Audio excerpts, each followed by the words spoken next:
বাংলাদেশ সেনাবাহিনীর বৃক্ষরোপণ অভিযান 2026-এর শুভ উদ্বোধন করলেন সেনাপ্রধান জেনারেল ওয়াকারুজ্জামান। সকালে ঢাকা ক্যান্টনমেন্টের নির্ঝর এলাকায় একটি গাছ রোপণ করে এই অভিযানের উদ্বোধন করেন সেনাপ্রধান। বৃক্ষরোপণে সাজায় দেশ, সবার আগে বাংলাদেশ প্রতিপাদ্যকে সামনে রেখে বৃক্ষরোপণ করেন তিনি।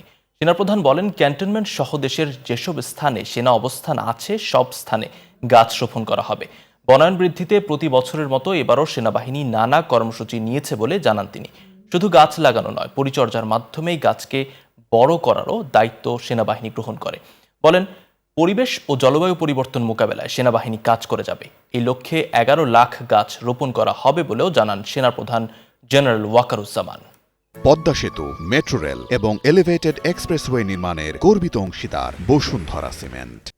11,35,36,000 বৃক্ষ আমরা সারা বাংলাদেশের বিভিন্ন সেনানিবাসে, জলসিঁড়িতে আমরা রোপণ করব।